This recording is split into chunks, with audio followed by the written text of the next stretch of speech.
वक्रतुण्ड महाकाय सूर्यकोटि समप्रभा निर्विघ्नं कुरु मे देव सर्वकार्येषु सर्वदा सर्वकार्येषु सर्वदा।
तेजोमय गगन सदन तेजोमय तिमिर अरुण करुणाकर दे प्रकाश देया गगन सदन तेजोमय गगन सदन.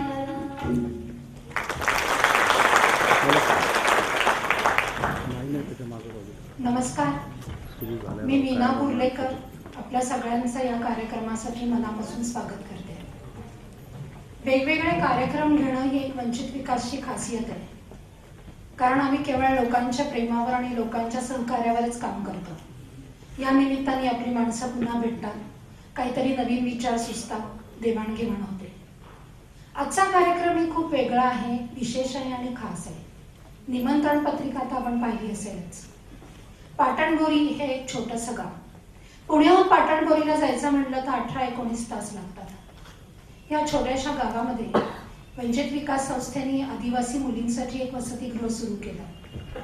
सुरुवातीला 12 मुली घेऊन या वसतिगृहाची सुरुवात झाली. आपली स्वतःची एक छोटीशी इमारत होती. काही काळाने इमारत थोडी मोडकळीला आली, खूप दुरुस्त्या निघायला लागल्या, मुलींची संख्या वाढायला लागली आणि मग आपल्या मनात आलं की आपली स्वतःची वास्तू उभी करावी. ही स्वतःची वास्तू उभी करण्याचं आपलं स्वप्न पूर्ण करण्यामध्ये ज्यांचा मोलाचा वाटा आहे, सिंहाचा वाटा आहे, आपण बघितलंच असेल विना सुख निवास ह्याचा हा फोटो आहे, बॅनर आहे. त्या भिड्यांचा आज आपण सत्कार करणार. तो जो कार्यक्रम पाटणबोरीला झाला तो आपल्या समोर उभा करावा अशी आमची इच्छा आहे. पाटणबोरीला आपण गेलो होतो, अनेक लोक आली होती, पण प्रत्येकालाच एवढा वेळ व्यतीत करून तिथपर्यंत येणं शक्य होत नाही. आणि ज्यांच्यामुळे ही वास्तू उभी राहिली त्यांच्याकडून आपल्याला काही प्रेरणा मिळावी, लोकांसमोर हे सगळं यावं, म्हणून आज या कार्यक्रमाचं खास करून आयोजन केलेलं आहे. वंचित विकासचे इतरही काही प्रकल्प आहेत, त्यांची माहिती तुम्हाला सुनीता नंतर देईलच. पण या वसतिगृहाबद्दल एक सांगायचं म्हणजे या वसतिगृहामध्ये मुळे एक गोष्ट झाली की बालविवाहाचं प्रमाण थांबलं. आज आपल्याकडे 75 मुली आहेत. बालविवाह थांबला, बालमृत्यू थांबला, मुली आपल्या पायावर उभं राहायला लागल्या आणि मुलींचे आई वडीलही असं म्हणायला लागले की 18 पूर्ण झाल्याशिवाय मुलीचे लग्न करणार नाही. आपण म्हणतो की समाजामध्ये बदल अपेक्षित आहेत आणि ते होत नाहीत, पण होतात. आपण जर पाटणबोरीच्या वसतिगृहाचा या विचार केला तर लक्षात येईल की हे बदल झालेत आणि मोठ्या प्रमाणावर झाले. हा जो आजचा कार्यक्रम आहे त्याची साधारण रूपरेषा मी आपल्याला सांगते. यानंतर माझी सहकारी सुनीता संस्थेच्या कार्याविषयी माहिती देईल. त्याच्यानंतर आमचे अध्यक्ष माननीय विलासराव जावडेकर आपल्याला सन्मार्थींचा परिचय करून देतील. प्रमुख पाहुणे आमचे अध्यक्ष यांचा आपल्याला परिचय करून देण्यात येईल. सर मनोगत म्हणतील की या कामामागची प्रेरणा काय, एक छोटंसं गाव, इतक्या लांब का गेलो आम्ही तिथे, का वसतिगृह सुरू केलं, का लोकांमध्ये बदल करावेसे वाटले, आणि त्यानंतर आजचे प्रमुख पाहुणे अध्यक्ष आणि सन्मानार्थी यांचं मनोगत. मी सुनीताला विनंती करते की तुम्ही संस्थेची कार्यक्रमाच्या वेळी संस्थेची तोंड ओळख करून द्यायला मला निश्चितच आवडेल. संस्था गेली 25 वर्ष काम करते आणि 1982 साली म्हणजे 30 वर्षापूर्वी चाफेकर सरांनी जाणीव संघटनेच्या माध्यमातून कामाला सुरुवात केली आणि युवकांना हाताशी घेऊन कामाला सुरुवात केली. स्त्री पुरुष समानता यावी, आर्थिक विषमता दूर व्हावी, जातीयता दूर व्हावी आणि हे सगळेचे मुख्य समाजातले प्रश्न आहेत ते दूर करण्यासाठी काही संघटनात्मक आंदोलनात्मक कामाला सुरुवात केली. त्याच्यानंतर सरांना असं वाटलं की संघटनात्मक कामाला जर विधायक कामाची जोड दिली तर समाज परिवर्तनाची दिशा अधिक सुकर होईल आणि मग शेवटच्या व्यक्तीपर्यंत ज्यांच्यापर्यंत आम्हाला पोहोचायचं आहे त्याचा विकास सहज शक्य होईल. आम्ही विशेष करून स्त्रिया, सर्व स्तरातल्या स्त्रिया, त्यांची मुलं, आदिवासी, भटके, विमुक्त, शेतकरी, शेतमजूर या घटकांमध्ये काम करतो. वंचित विकासच्या माध्यमातून अनेक विविध प्रकल्प महाराष्ट्र आणि मध्य प्रदेशमध्ये सुरू आहेत. त्यापैकी काहींच्याबद्दल थोडीशी ओळख करून द्यायची तर पुण्यामध्ये लालबत्ती विभागामध्ये आमचं काम आहे. लालबत्ती विभागामध्ये शरीर विक्रय करणाऱ्या स्त्रियांसाठीचा दवाखाना व सल्ला मार्गदर्शन केंद्र आहे. तसंच तिथे पॅथॉलॉजी लॅब आहे. या स्त्रियांना त्याचा कमी दरामध्ये सोयी सुविधा उपलब्ध व्हाव्यात अशी सोय आहे. तसंच इथे वस्तीमध्ये असणाऱ्या मुलांच्यासाठी पाळणाघर आहे, बालवाडी आहे. HIV ही समस्या आपल्या पुढे आता सगळ्या समाजाच्या पुढे उभी आहे. तर HIV पॉझिटिव्ह रुग्णांच्यासाठी आमचं एक रुग्ण देखभाल केंद्र आहे स्पृहा नावाचं. त्याच्यानंतर लालबत्ती विभागाला जोडून सगळ्यात पहिला प्रकल्प जो सुरू झाला तो लोगावला असलेलं निहार नावाचं घरकुल. सध्या निहारमध्ये एकूण 70 मुलं मुली आपल्या जीवनाला आकार देत आहेत आणि आतापर्यंत निहारमधून पुनर्वसन होऊन बाहेर पडलेल्या मुलांची संख्या ही 62 आहे. त्याच्यातल्या 40 मुलींचे आता विवाहही झालेत आणि ती समाजाच्या मुख्य निहारमधली मुलांच्या पुढे आता निहारमधनं बाहेर पडलेल्या मुलांचाच आदर्श आहेत. आता तुम्ही आणि मी असं फार जाऊन सांगावं लागत नाही की तुम्ही शिका म्हणजे तुम्ही समाजामध्ये मान्य केले जाल किंवा काय, कारण ह्या मुलांचा कुठे जन्माला यावा हा काहीच दोष नसतो आणि अशी ही मुलं आता समाजाच्या मुख्य प्रवाहात यायला लागलेली आहेत. तसंच आम्ही मुलांमध्ये काम करतो आणि मुलांसाठी त्यांच्या अभिव्यक्तीसाठी अभिरुची वर्ग नावाचे वर्ग आमच्या वेगवेगळ्या वस्त्यांमधून आणि ग्रामीण भागामध्ये चालतात. मुलांना त्यांचं बालपण अनुभवायला मिळावं, त्यांचे स्वतःचे हक्क त्यांना मिळावेत यासाठी हे सगळं काम चालतं.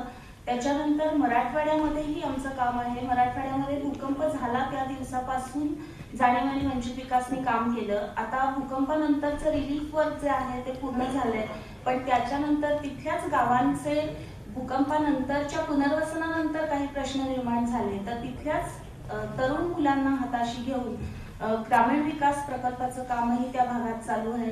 ग्रामीण विकासाचा प्रकल्प जे आहे ते भूकंपग्रस्त भागातलं मराठवाड्यात चालू आहे. विदर्भ आणि मध्य प्रदेशमध्ये आमचं आदिवासी विकासाचं एक मॉडेल आहे. तसंच पश्चिम महाराष्ट्रामध्येही आदिवासी लोकांच्यासाठी ग्रामीण विकासाचं काम चालू आहे. याचबरोबर जनजागृतीची कामं आम्ही करत असतो. मुलांमधलं अजून एक काम सांगायचं राहिलं म्हणजे आम्ही मुलांसाठी निर्मळ रानवारा नावाचं मासिक प्रकाशित करतो आणि गेली 28 वर्ष एका सामाजिक संस्थेने चालवलेलं हे मासिक अव्याहतपणे चालू आहे आणि लोकांच्याकडनं त्यांना अतिशय उत्तम प्रतिसाद मिळतोय. संस्थेची माहिती सांगायला लागल्यानंतर खरं म्हणजे काय बोलू आणि काय नको असं होतं, कारण ही सगळी माहिती सांगताना आम्हाला दमछाक होते. हे काम सुरू करताना आणि त्याच्यासाठी प्रेरणा आणि देताना सरांनी कसं केलं असेल हा प्रश्नही आम्हाला नेहमीच पडतो. पण सरांनी जे एक महत्वाचं आम्हाला सगळ्यांना मार्गदर्शन केलं ह्याच्यामध्ये आमचा मानव निर्माण प्रकल्प हा अत्यंत महत्वाचा आहे आणि समाज या कामाला जशी पैशाची खूप गरज आहे तशीच तळमळीचे आणि निष्ठेने काम करणारी कार्यकर्त्यांची जोड मिळाली तर हे काम अधिक चांगलं आणि पुढे जातं. तर आम्ही सगळे कार्यकर्ते एका कुटुंबामध्ये असल्यासारखे आहोत आणि आम्ही सर्वजण हे काम सरांच्या मार्गदर्शनातून पुढे देतो. याचबरोबर आम्हाला आज आपण सगळे आमच्या पाठीशी उभे आहात त्याची पावती आहे. इथे जमलेल्या सगळ्या लोकांच्याकडे बघून हे दिसतंय आणि या सगळ्या कामासाठी आम्ही आपल्यासारख्या दानशूर व्यक्तींच्या देणग्यांवरच हे काम पुढे देतो. तर ह्या पुढेही आम्हाला या कामासाठी सतत आपल्याकडून मार्गदर्शन आणि आर्थिक मदत हे मिळेल हा मला विश्वास आहे. त्याचबरोबर मी असं म्हणेन की काम नुसतं सांगण्यापेक्षा आपण सर्वांनी जरूर एकदा आमचं प्रत्येक काम पाहायला या. आपल्या काही सूचना असतील तर द्या आणि आमच्या बरोबर असाच आपला हात सदैव राहू दे. एवढं बोलून मी थांबते. धन्यवाद. मगाशी बोलताना म्हणलं की 17 मुली नाही 12 मुली घेऊन सुरू केलेल्या वसतिगृहात आज 75 ऍडमिशन झाले आणि आजच आमची तिकडची कार्यकर्ती या कार्यक्रमासाठी आली आणि तेव्हा म्हणाली की अजूनही लोक विचारतायत की जागा आहे का. नाही, 100 ऍडमिशन होऊ शकतात. ही सोपी गोष्ट नाहीये. 100 ऍडमिशन हा शब्द ऐकायला सोपा आहे, पण 100 ऍडमिशन म्हणजे 100 घरं. 100 घरं त्या मुलींची म्हणजे माहेरची आणि सासरची सुद्धा आणि 100 कुटुंब अशी की जी कुटुंब काही वेगळा विचार घेऊन जाणार आहेत आणि ती समाजामध्ये पुढे जाणार आहेत, ती शिकणार आहे, ती पुढे येणार आहेत, ती आपल्या पायावर उभं राहणार आहे आणि त्यांच्यामुळे आजूबाजूच्या लोकांना पण हे पटणार आहे की अरे मुलीचं लग्न करू नका, ती शिकेल, ती पुढे येईल आपल्या पायावर उभी राहील आणि खरोखर म्हणजे आपण त्या स्लोगन वाचतो ना की स्त्री 2 कुटुंबांना उद्धारते पुढे नेते, त्या स्लोगननी हे खरं आहे आणि हे तिथे बघायला मिळतं. हे कोणामुळे शक्य झालं तर रेखाताई आणि भिडे सरांमुळे. त्यांचा परिचय चावडेकर सर करू. नमस्कार. सन्माननीय व्यासपीठ, उपस्थित मान्यवर आणि बंधू भगिनींनो, आजच्या कार्यक्रमाचे सन्मानार्थी अध्यक्ष व प्रमुख पाहुणे यांचा परिचय करून देण्यासाठी मी इथे उभा आहे. खरं तर या सर्व व्यक्ती त्यांच्या क्षेत्रातील यशस्वी कामगिरीबद्दल सुपरिचित आहेतच, पण त्यांच्या व्यावसायिक ओळखीबरोबरच प्रसिद्धीपासून दूर राहून त्यांनी सामाजिक कार्यासाठी दिलेल्या योगदानाची ओळख असावी हा माझा हेतू आहे. आजचे सन्मानार्थी श्री दिलीप भिडे यांच्यापासून सुरुवात करतो. भिडे साहेबांचे वडील हे कैलासवासी विश्वनाथ भिडे ते कमर्शियल आर्टिस्ट होते आणि पूर्वीच्या काळातल्या सर्व मोठ्या स्टुडिओजमध्ये त्यांच्या कलाकृतींचा समावेश होता. स्वर्गीय राज कपूरजी जे त्यांचे स्नेही होते आणि ते स्वतः उत्कृष्ट चित्रकार होते, नावाजलेले चित्रकार होते. त्यांच्या मातोश्रींचं नाव वीणा आणि वीणा सुखनिवास हे नाव त्या संस्थेच्या वसतिगृहाला अतिशय ॲप्रोप्रिएट आहे असं मला वाटतं. त्यामुळे ते नाव तिथे त्यांनी दिलेले आहे. भिडेसाहेबांच्या भगिनी म्हणजे भरतनाट्यमच्या सुप्रसिद्ध नृत्यांगना श्रीमती सुजाताताई भिडे चाफेकर आणि त्या प्रख्यात नर्तिका असून गुरु पण आहे. श्री दिलीप भिडे यांचं शालेय शिक्षण बालमोहन विद्यामंदिर मुंबई व मॉडर्न हायस्कूल पुणे येथे झाले. पुढे पुण्याच्या कॉलेज ऑफ इंजिनिअरिंग येथून त्यांनी टेलिकॉम आणि इलेक्ट्रॉनिक्सची BE ही पदवी घेतली. कॉलेजमध्ये ते उत्कृष्ट स्विमर होते. सलग 3 वर्ष त्यांनी इंटर कॉलेजच्या डायव्हिंगची चॅम्पियनशिप मिळवली होती. BE नंतर त्यांनी IIT पवई येथून एमटेक इलेक्ट्रिकलचे उच्च शिक्षण घेतले. त्यात इलेक्ट्रॉनिक पॉवर डिव्हायसेस हा प्रमुख विषय त्यांनी निवडला होता. एमटेक केल्यानंतर त्यांनी पार्टनरशिपमध्ये एक व्यवसाय सुरू केला. त्याच्यामध्ये ते टेम्परेचर इंडिकेटर्स कंट्रोलर्स आणि DC व्हेरिएबल्स स्पीड ड्राईव्हचा व्यवसाय त्यांनी त्याच्यात ते करत होते. हा व्यवसाय सुरू असतानाच जपानच्या हिताची कंपनीने त्यांची इंडस्ट्रियल ट्रेनिंग करता स्कॉलरशिपसाठी निवड केली. सर्व भारतातून अवघ्या 2 किंवा 3 व्यक्तींना फक्त ही संधी मिळाली होती, त्याच्यात ते एक होते. जपानला 1 वर्ष राहून आणि अनुभव घेऊन आल्यावर त्यांनी पुन्हा येथे DB इलेक्ट्रॉनिक्स ही कंपनी स्थापन केली. त्यांनी कोणत्याही प्रकारचे फॉरेन कोलॅबोरेशन न घेता स्वतः रिसर्च करून हाय पॉवर ट्रान्झिस्टराइज UPS बनवण्यास सुरुवात केली. अशा प्रकारचा UPS हा भारतात प्रथमच बनला होता. त्याचप्रमाणे grid connected inverter for photovoltaic applications हे सुद्धा सर्वप्रथम बनवण्याचा मान त्यांच्याकडे जातो. इन्व्हर्टर्सच्या क्षेत्रातील देशातील सर्वात मोठे इन्व्हर्टर्स देखील त्यांनीच बनवले आहेत. Mumbai stock exchange, RBI, BARC अशा अत्यंत महत्त्वाच्या संस्थांमध्ये त्यांचे इन्व्हर्टर्स कार्यरत आहेत. व्यक्तिगत कारणांमुळे त्यांनी आपला व्यवसाय एका मोठ्या मल्टीनॅशनल कंपनीला विकला व ते निवृत्त झाले. निवृत्तीनंतर ते त्यांचा चित्रकलेचा छंद जोपासत आहेत. तसेच ते रोज सकाळी टेनिस हा खेळ सुद्धा उत्तमपणे खेळतात.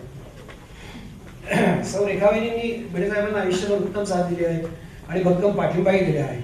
भिडे दाम्पत्याने विविध सामाजिक संस्थांना व उपक्रमांना आर्थिक सहाय्य दिले आहे. वंचित विकास या आमच्या संस्थेला यवतमाळ जिल्ह्यातील पाटणबोरी येथील आदिवासी मुलींच्या वसतिगृहासाठी संपूर्ण बांधकाम करता येईल एवढा प्रचंड निधी या भिडे दाम्पत्याने उपलब्ध करून दिला आहे. खरोखरच एवढे मोठे धन देण्यासाठी सिंहाची छाती आणि विशाल हृदय लागते आणि ते या दाम्पत्याकडे नक्कीच आहे.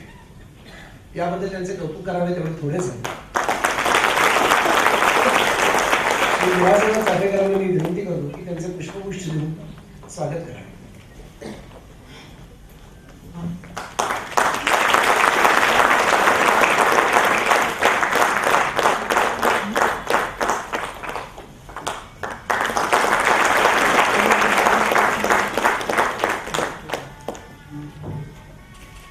हे एक सुप्रसिद्ध उद्योगपती आहे. ZF गिअर इंडिया लिमिटेड या कंपनीचे चेअरमन आणि मॅनेजिंग डायरेक्टर आहेत. आपल्या भारतात गाड्यांना पॉवर स्टेरिंग लावण्याची सुरुवात दिनेशभाईंनी केली व ते स्वतः यात पायनियर आहेत. दिनेशभाईंचा अनुभव technology development, human resource development आणि सोशो इकॉनॉमिक डेव्हलपमेंट या तिन्ही क्षेत्रात अत्यंत दांडगा असून त्यांना इंडियन JC तर्फे outstanding young person of the year हा किताब 1985 साली मिळाला. त्यांच्या कंपनीला ऑटोमोटिव्ह कॉम्पोनंट्सच्या क्षेत्रातील इंग्लंड, जर्मनी व अनेक देशांची मान्यता प्राप्त झालेली आहे. श्री दिनेश भाई ऑटोमोटिव्ह कॉम्पोनंट्स ऑफ इंडियाचे 1998 साली प्रेसिडेंट झाले आणि या संस्थेच्या अनेक डेलिगेशन्सचे त्यांनी परदेशात नेतृत्व केले आहे. ऑटो क्लस्टर ही संकल्पना दिनेश भाईंची आणि ती त्यांनी उत्तमरित्या राबवली देखील. पिंपरीचे ऑटो क्लस्टर संकुल हे त्याचे उत्तम उदाहरण. दिनेश भाई Maratha chamber of commerce, industries and ॲग्रिकल्चरच्या एक्झिक्युटिव्ह कमिटीचे सदस्य आहेत. NRI चेंबर ऑफ कॉमर्स या संस्थेने राम जेठमलानी यांच्या हस्ते त्यांना लाईफ टाईम अचिव्हमेंटचा अवॉर्ड 2008 साली दिले. श्री दिनेश भाईंनी त्यांच्या वडिलांनी 1967 साली स्थापन केलेल्या ट्रस्टच्या माध्यमातून यवतमाळ येथे शैक्षणिक, वैद्यकीय, सामाजिक क्षेत्रात भरीव आर्थिक सहाय्य केले आहे. सुमारे 5,000 विद्यार्थ्यांना शिक्षण, हजारो रुग्णांवर मोफत ऑपरेशनची कॅम्प्स, विकलांगांवर जयपूर फूड बसवणे इत्यादीसाठी त्यांनी धन उपलब्ध करून दिले आहे. नुकतेच त्यांच्या ट्रस्टने यवतमाळ येथे Hirachand Manoj memorial critical care hospital सुरू केले आहे. तिथे हजारो रुग्णांवर मोफत किंवा अत्यल्प दरात उपचार व ऑपरेशनची सेवा उपलब्ध करून दिली आहे. दिनेश भाई मूळचे यवतमाळचे असल्यामुळे त्यांना आजच्या कार्यक्रमाबद्दल विशेष आस्था आहे. आमच्या विनंतीला मान देऊन ते वेळात वेळ काढून इथे आले हे आमचं भाग्यच. श्री विलासराव चाफेकरांना मी विनंती करतो की त्यांनी दिनेश भाईंचं पुष्पगुच्छ द्यायचं.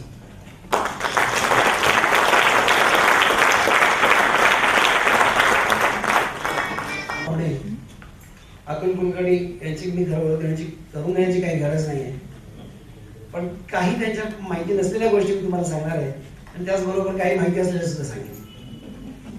अतुल कुलकर्णी म्हणून अभियंता म्हणून सर्वांनाच त्यांची ओळख आहे.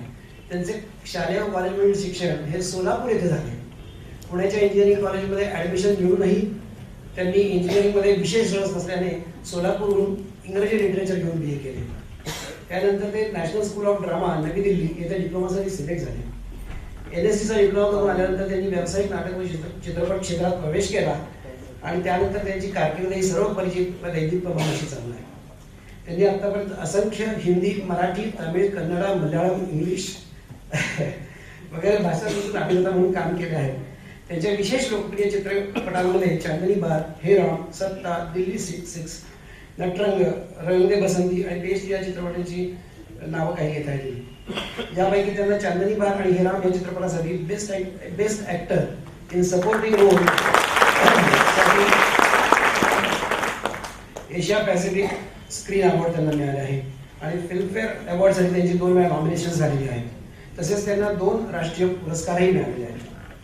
अतुल कुलकर्णीच्या व्यक्तिमत्वाची दुसरी आणि कमी माहीत असलेली बाजू म्हणजे त्यांचे निसर्गावरील प्रेम आणि वृक्ष संवर्धनासाठी त्यांनी केलेले परिश्रम. त्यांनी सातारा जिल्ह्यातील एका खडकाळ माळरानावर सुमारे 1000 वृक्ष नुसते लागवडच केले नाहीत, पण ते जोपासले आणि वाढवले देखील. सामाजिक ऋण फेडण्याच्या उद्देशाने त्यांनी क्वेस्ट फॉर एज्युकेशन नावाची संस्था आणि ट्रस्ट स्थापन करून त्याच्या माध्यमातून ग्रामीण मुलामुलींसाठी शिक्षण देण्याचा उपक्रम त्यांनी चालू केला आहे. सध्या त्यांच्या 2 ग्रामीण शाळा धडगाव जिल्हा नंदुरबार आणि सोनाळे जिल्हा ठाणे अशा ठिकाणी कार्यरत आहेत. तसेच स्थानिक तरुणांना बालमित्र या नावाने ते कार्यकर्ते म्हणून तयार करतात. या बालमित्रांच्या माध्यमातून बालभवन व अंगणवाड्या येथे गरीब विद्यार्थ्यांसाठी ते कार्य करतात. आजच्या समारंभासाठी मी त्यांना विनंती केल्यानंतर त्यांच्या शूटिंगच्या व्यस्त शेड्यूलमधून वेळात वेळ काढून त्यांनी कार्यक्रमात यायचे लगेचच मान्य केले. याबद्दल मी त्यांचा ऋणी आहे. मी श्री विलासराव चाफेकरांना त्यांचे पुष्पगुच्छ देऊन स्वागत करायला शिकलो.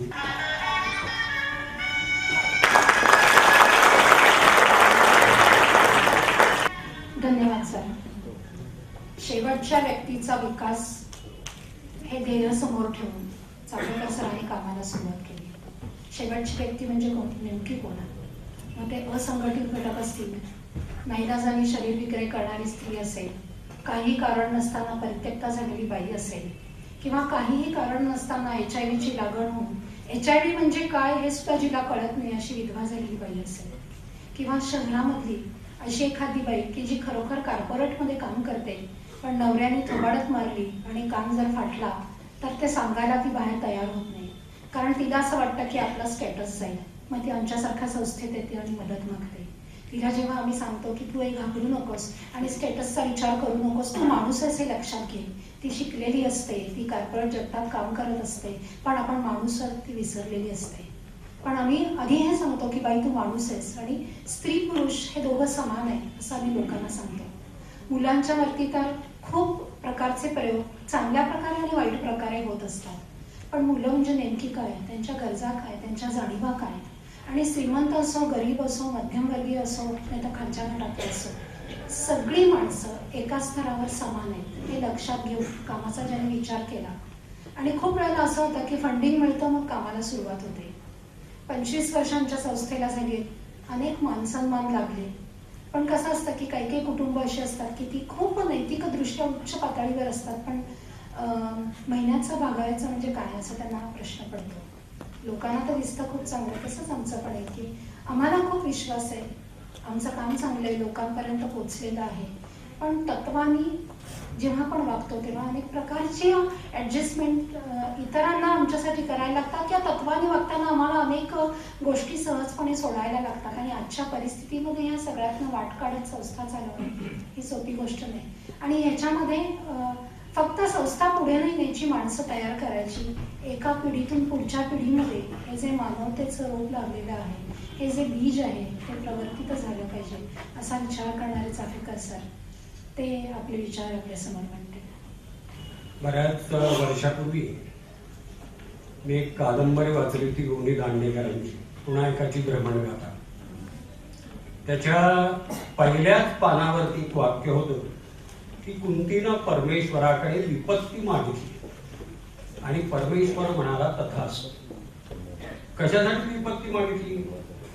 मला शिकवणाऱ्या गुरुजनांनी या वाक्यावरती तासनतास व्याख्यानं दिली आणि असं सांगितलं की विपत्ती हीच खरी, गरिबी हीच खरी.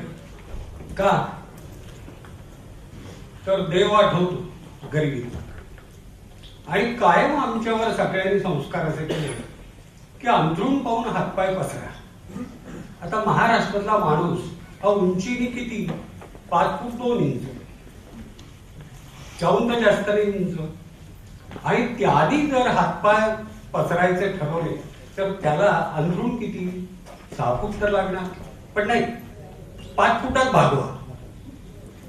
सारखं असं सगळं सांगितलं जातं की गरिबी बरी, पण श्रीमंती वाईट आहे का?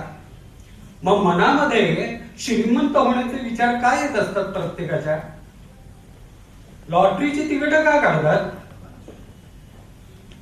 मनात श्रीमंतीचा विचार. पण श्रीमंत माणसांबद्दल आणि श्रीमंतीबद्दल जाहीरपणाने एक आकस, हा ढोंगीपणा महाराष्ट्रात फार आहे.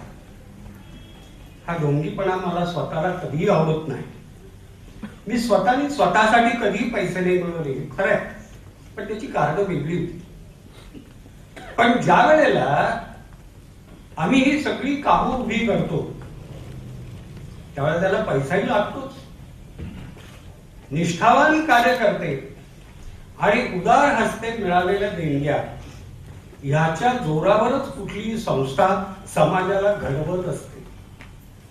मी समाज सेवा हा शब्द मानत नाही, कारण सेवा माणसाला नादान बनवते, पांगळी बनवते. मला सेवा नाही करायची समाजाची.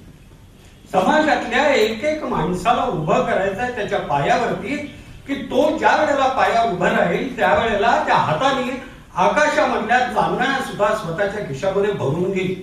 हे सामर्थ्य त्याला प्राप्त झालं पाहिजे, यासाठी आम्ही समाज काम करत असतो. मग या कामामध्ये जी जी मोठी माणसं आहेत ती आम्हाला मदत करतात. कशी किती उदाहरणं देऊ. इथे कल्पना बसले, कल्पना जावडेकर, माझा मित्र विलास जावडेकर, त्याची पत्नी, ही तिची ओळख नाही. तिचं एक छान उदाहरण मी सांगतो. रुपेरी किनार तिने पुस्तक मध्ये लिहिलं आणि त्या पुस्तकाच्या विक्रीमधून जे पैसे येतील ते सगळे वंचित विकासाला द्यायचे हे तिने जाहीरपणाने सांगितलं, पुस्तकावर छापलं. आजपर्यंत तिने 3 लाखाच्या वर रक्कम वंचित विकासाला दिली.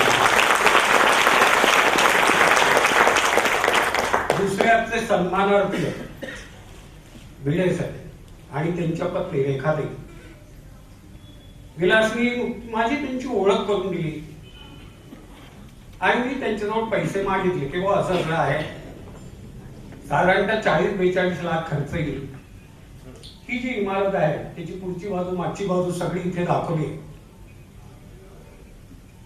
प्रत्यक्षामध्ये त्याचा खर्च आता झाला 50 लाख. यातले एक रकमी 40 लाख भिडे साहेबांनी दिले. मी तुमच्या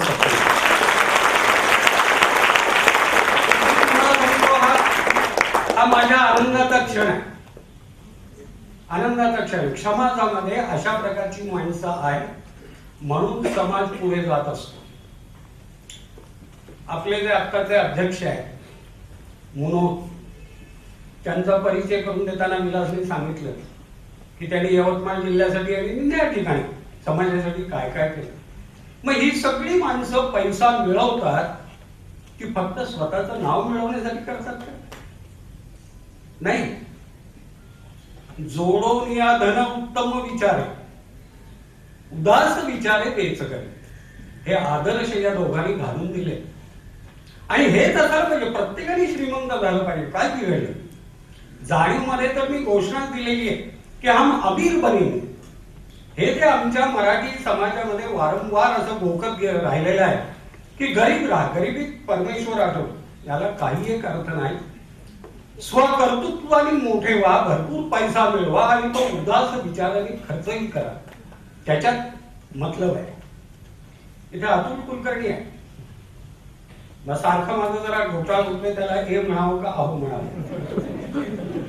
ए म्हणणं पसंत करेल, कारण तसं सहसा कोणाला अहोजाव करण्याचा माझा स्वभाव नाही. आपली माणसं आहेत सगळी.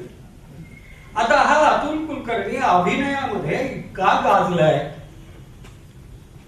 तुम्हाला खरं सांगतो, मी नाटक सिनेमावाला आहे खरा. माझा चेहरा नाही तसा, तशी, त्यामुळे अभिनेता झालो नसतो. परंतु हे सगळं करायला मला आवडतं. त्यामुळे आज सुद्धा जेव्हा वेळ मिळेल तेव्हा मी चित्रपटाला जाऊन बसतो. तसं हळूच मी अतुलचे सिनेमा पाहून आलो. कोणीतरी कार्यकर्ता माझ्यासाठी तिकीट काढून आणतो, सांगतो ह्या वेळेला हा अमुक अमुक प्रसंग चांगला आहे, मी तेवढ्यापुरतच जाऊन येतो. मला गाणं खूप आवडतं. त्या गाण्याची वेळ सांगितली जाते मला की अमुक वेळेला ते गाणं आहे, मी गाण्यापुरता त्या सिनेमाला जाऊन परत येतो. वेळ नाही तर हे असं काहीतरी करता येतं. तर हा चांगला गाजलेला कार्यकर्ता, सॉरी अभिनेता, तो कार्यकर्ता बनला. नंदुरबार मधल्या आणि ठाणे जिल्ह्यामधल्या आदिवासींमध्ये काम करायचं याला का वाटलं? तोही भरपूर पैसा मिळवत असेल आणि तो पैसा समाजासाठी खर्च करावा ही भावना त्याच्यामध्ये निर्माण झाली. आजच्या या कार्यक्रमामधून हे सगळ्यांच्या पर्यंत पोहोचावं असं मला वाटतं की श्रीमंती ही वाईट नाही, श्रीमंत होण्यात काही पाप नाही. पैसा भरपूर मिळावा आणि तो पैसा उदास विचारे समाजासाठी किंवा आणखीन चांगल्या कारणासाठी खर्चही करावा. मी तुम्हाला मगाशी असं सांगितलं की मी काही पैसा मिळवला नाही, माझ्या आयुष्याचं ते ध्येयच नव्हतं. अगदी खरं सांगायचं तर माझी प्रेरणा कुठली कामाची? मला माझ्या वयापेक्षा जास्त असलेले काही मित्र भेटले. इथेही एक जण आलाय त्यातला.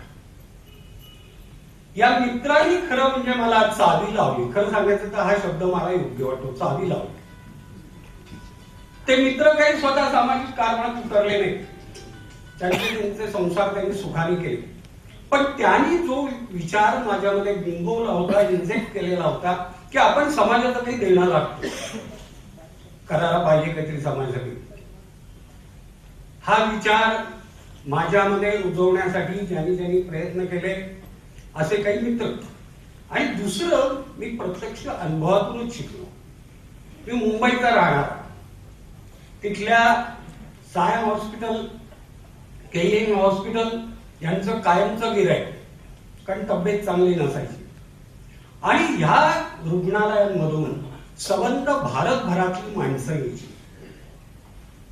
पेशंट म्हणून. ही सगळी गरीब. त्या गरीब माणसांचं दुःख ज्या वेळेला मी पाहिलं त्यावेळेला मला एक जाणवलं की अरे माझी दुःख काहीच नाही, त्यांची दुःख मोठी आहे. आणि तेव्हा जवळजवळ तेव्हा म्हणजे वयाच्या 17व्या वर्षी माझा निश्चय झाला की आपल्याला समाजासाठी काही करायचं. तेव्हाचा विचार तर डॉक्टर व्हावं आणि सेवा करावी रुग्णांची. पुढे जसजसा मी समाजात मिसळत गेलो, मला आठवत आहे BA चा शेवटचा पेपर दिल्यानंतर मी वळकटी बांधूनच परीक्षेला गेलो होतो आणि ती वळकटी खांद्यावरती घेऊन मी नगर जिल्ह्यामध्ये गेलो. नेवासा, शेवगाव, पाथर्डी या 3 तालुक्यांमधल्या शेतमजुरांच्या मध्ये काम करत होतो आणि तिथे जे काही मी पाहिलं, खरं तर मी शहरातला माणूस म्हणजे नगर जिल्ह्यामध्ये जाण्याच्या पूर्वी मी आयुष्यात कधीही खेळ पाहिलेले नव्हते. मुंबईत आणि नंतर पुढच्या महाविद्यालयीन शिक्षणासाठी पुण्यात.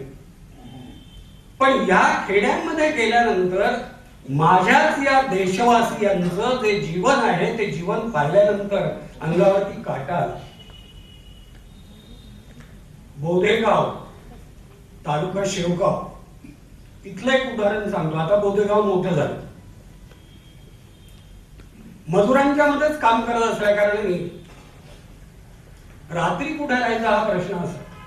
बरं, तेव्हा माझ्यावर पैसे नव्हते. मी BA झालो, नंतर MA नंतर करायचं ठरवलं. तर माझे जे मित्र कॉलेजमध्ये होते त्यांनी मला 5-5 रुपये महिन्याला पाठवायचे ठरवले.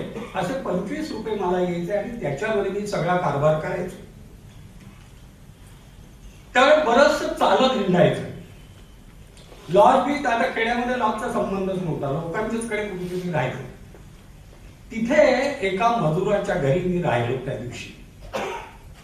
6x8ची झोपडी, एक टिमटिमणारा दिवा, मध्ये किंतान बांधलेलं आणि त्या अंधाऱ्या खोलीमध्ये जेवायला वाढताना पलीकडून एक हातामध्ये काकणं असलेला हात तेवढा मला दिसला आणि त्या हाताने आमच्या समोर 2 थाळ्या सरकवल्या.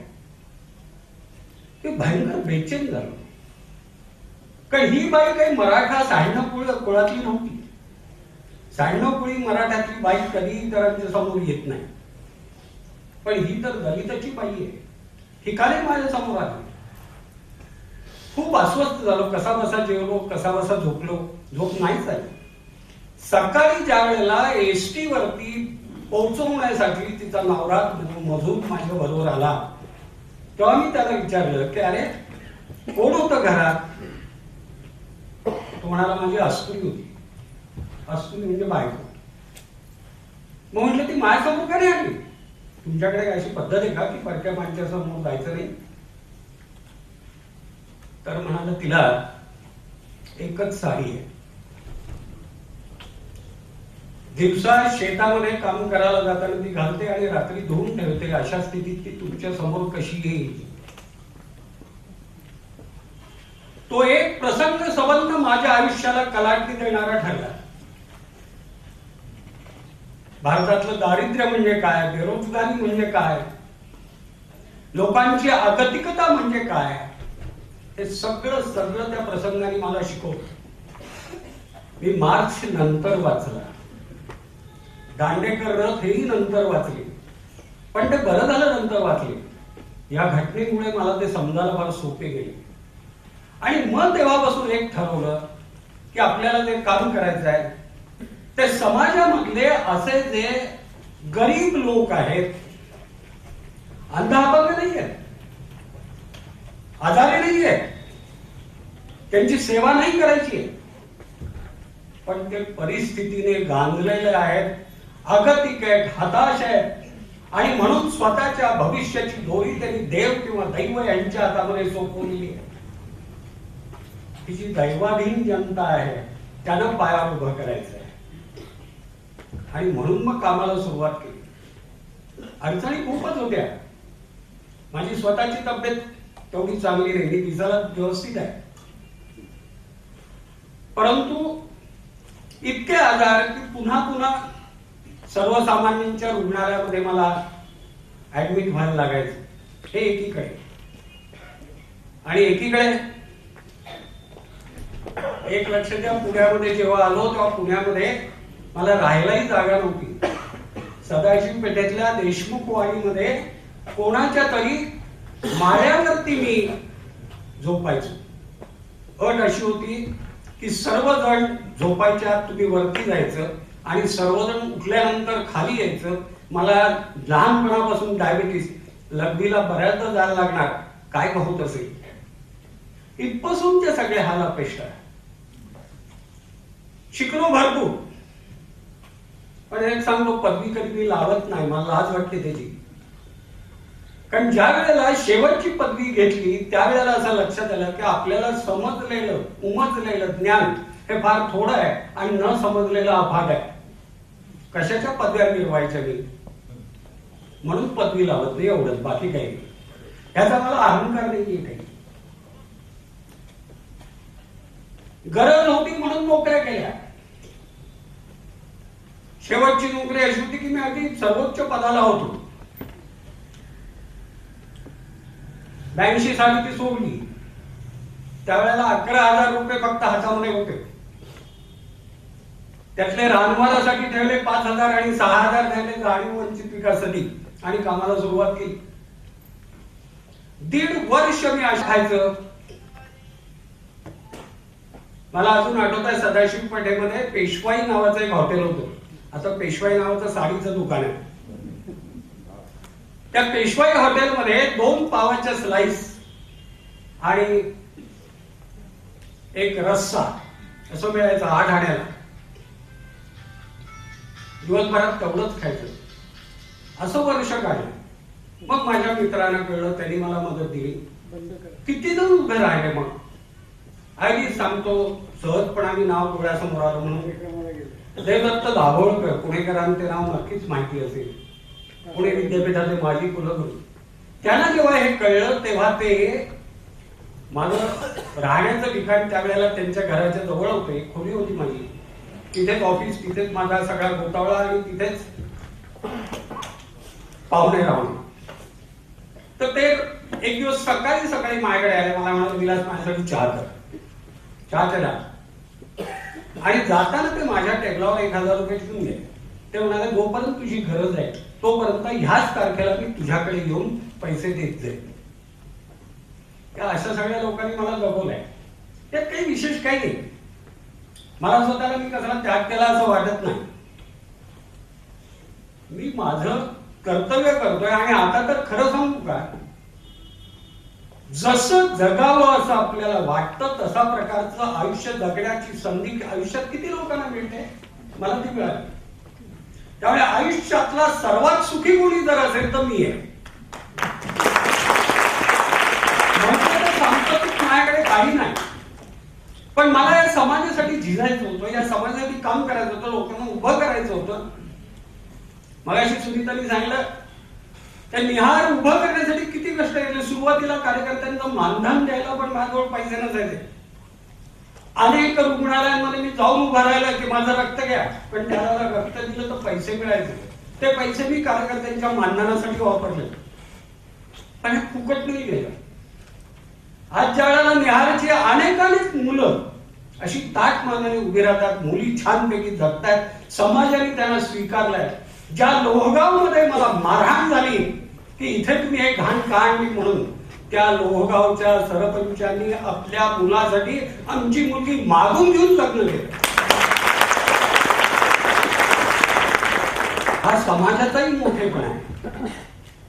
लातूरमध्ये आमचं विधवा परिचक्तांचं केंद्र आहे. तिथूनही अशा 450-500 बायका बाहेर पडल्या ज्या स्वतःच्या पायावरती उभ्या आहेत.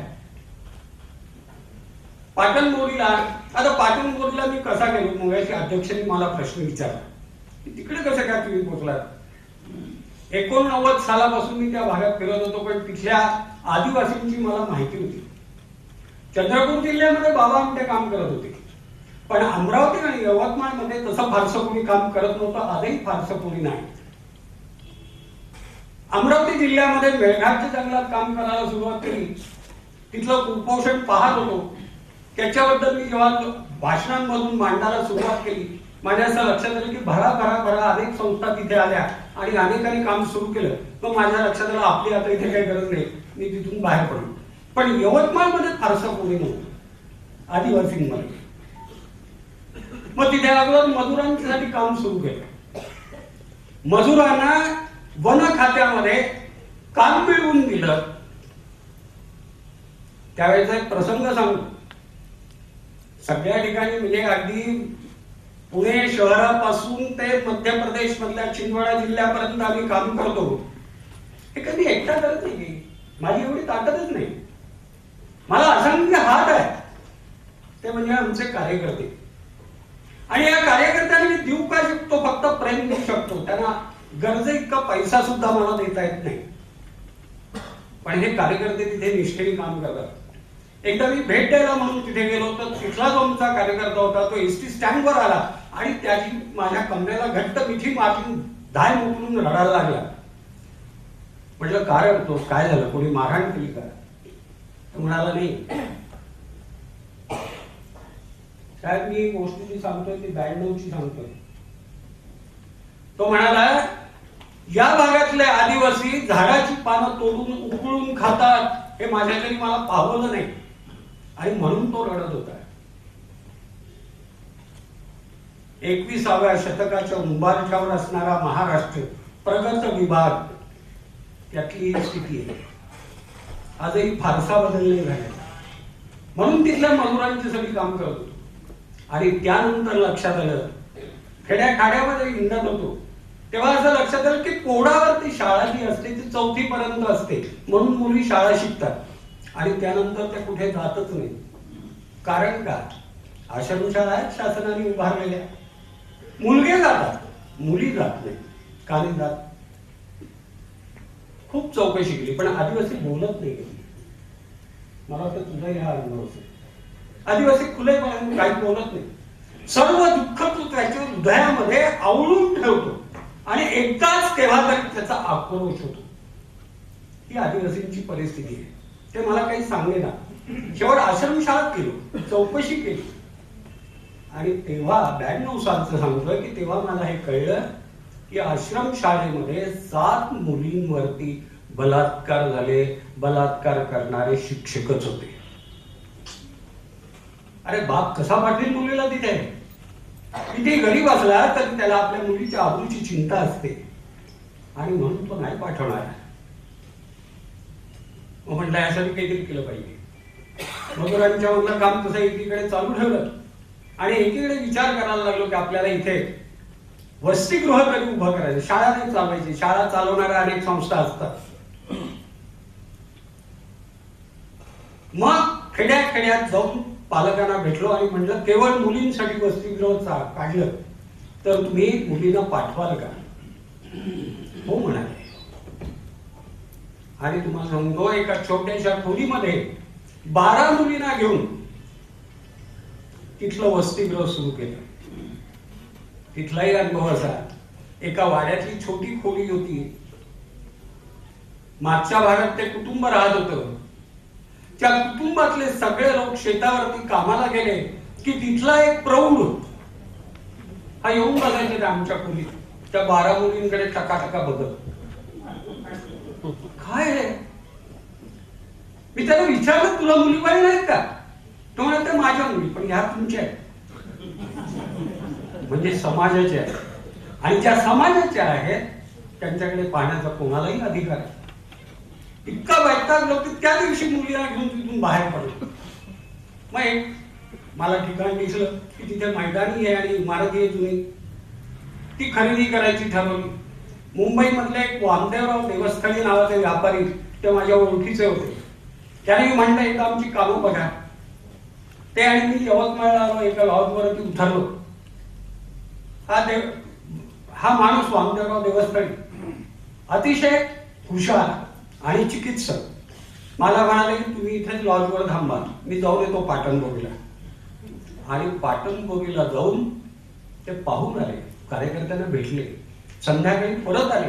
मला म्हणाले तुम्हाला काय पाहिजे ते मागा. म्हटलं काय झालं एकदम? ते म्हणाले जितकी तळमळ तुमच्यामध्ये आहे तेवढीच तुमच्या कार्यकर्त्यांमध्ये आहे आणि म्हणून मी तुम्हाला पाहिजे. मग त्यांच्याकडून 2 लाख रुपये घेतले आणि ती जुनी इमारत खरेदी केली आणि तिथे वसतिगृह सुरू केलं. पण ती खूप जुनी इमारत होती. पडायला लागली, ढासळायला लागली.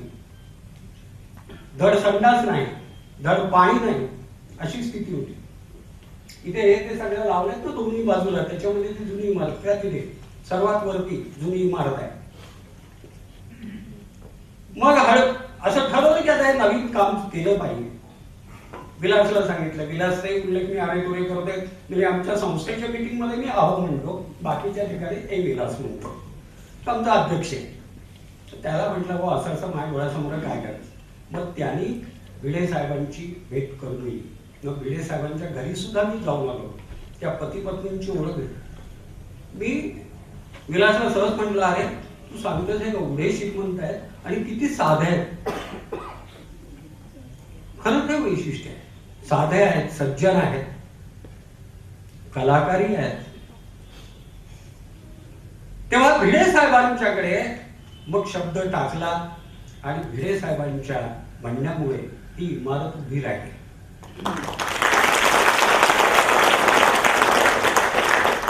त्यांना मी पाटणकोटीला बोलवत होतो. मला घरात तिथे आदिवासींच्या हस्ते जंगी सत्कार करायचा होता. तिथल्या आदिवासींनी मला सांगितलं आम्ही आमच्या बैलगाड्या घेऊन येतो, 10,000 माणसं इथे येतील आणि आम्ही भिडे साहेबांची आणि वहिनींची मिरवणूक काढू. नाही आम्हाला त्या लोकांचं जे प्रेम असतं ते असं असतं. पण त्यांच्या तब्येतीमुळे त्यांना तिथे एवढ्या लाभ मिळणं शक्य नव्हतं, म्हणून हा आजचा घाट घातला. एक लक्षात घ्या, स्वप्न सगळ्यांना पडतात, मलाही पडत असतील, पण ती लक्षात नाही राहत. म्हणून त्यांना मी महत्व देत नाही. मी महत्व देतो ते स्वप्न पाहण्याला, जागेपणी. अशी एक एक एक एक एक स्वप्न मी पाहत गेलो आणि ती स्वप्न पुरी झाली. आज त्या स्वप्नपूर्तीचा आनंद आहे. समाजामध्ये तळमळीने अभ्यासपूर्ण काम करणारा कार्यकर्ता जितका महत्वाचा असतो, तेवढाच त्याच्या पाठीशी उभा राहणारा दानशूर माणूसही महत्वाचा असतो. ज्या वेळेला या दोघांची सांगड होते तेव्हा समाज हा अधिक बळकटपणाने स्वतःच्या पायावर उभा राहतो आणि मग त्या समाजाचे हात उभारले जातात, उगारले जात नाहीत. सरांनी आपला मनोगत व्यक्त केल्यानंतर दरवेळेला माझी अशी पंचायत होते की पुढे मी काय बोलू. मला नेहमी असं वाटतं की सरांचं मनोगत झालं की 1-2 मिनिटाचा पॉज घ्यावा आणि मग पुढच्या कार्यक्रमाला सुरुवात करावी. लोक म्हणतात की आजच्या काळामध्ये कार्यकर्ते मिळत नाही, कार्यकर्त्यांची वानवा आहे, महागाई खूप आहे. खरं आहे अडचणी, पण आमच्याकडे जो कार्यकर्त्यांचा संच उभा आहे, जे फुल टाइम काम करतात, ते पार्ट टाइम करतात, ते किंवा ज्या कधी कधी येऊन मदत करतात, ते कोणत्या प्रेरणेच्या जीवावर उभे आहेत आणि कोणती प्रेरणा घेऊन पुढे जात आहेत. जर तुम्हाला माहिती करून घ्यायचं असेल तर आत्ताचं सरांचं जे मनोगत आहे हेच त्याचं उत्तर आहे. जो मुख्य कार्यक्रम आहे की आजचे जे सन्मानार्थी आहेत त्यांचा सत्कार, मी सत्कार नाही म्हणणार, समाजाला आपली त्यांच्याबद्दल जी कृतज्ञता व्यक्त करायची आहे तो कार्यक्रम, तो खरं म्हणजे आता आहे. प्रमुख पाहुणे आणि अध्यक्ष यांच्या हस्ते आपण तो सन्मान करणार आहोत. मी असं म्हणेन की हा फक्त दातृत्वाचा सन्मान नाही आहे, हा कर्तृत्वाचा पण सन्मान आहे, हा मातृत्वाचा पण सन्मान आहे, कारण आईच्या मनातलं प्रेम आहे. हा पितृत्वाचा पण सन्मान आहे. आईच्या प्रेमाला वाहवा करताना आपण विसरतो की बापाचं पण एक मन असतं. हा पितृत्वाचा पण सन्मान आहे, हा मानवतेचा सन्मान आहे, हा सरस्वतीचा सन्मान आहे आणि तिच्याबरोबर लक्ष्मीचा पण सन्मान आहे. लक्ष्मीला पण खूप महत्वाचं असतं. सरस्वतीचा नेहमी उदो उदो होतो, पण तिच्याबरोबर असणाऱ्या लक्ष्मीचा पण सन्मान आहे. आजचे प्रमुख पाहुणे आणि अध्यक्ष यांना मी विनंती करते की त्यांनी ह्या दातृत्वाचा सन्मान करावा.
स्वप्न आहे ते म्हणजे खरोखर असा एक दिवस यावा की संस्थांची गरजच पडू नये.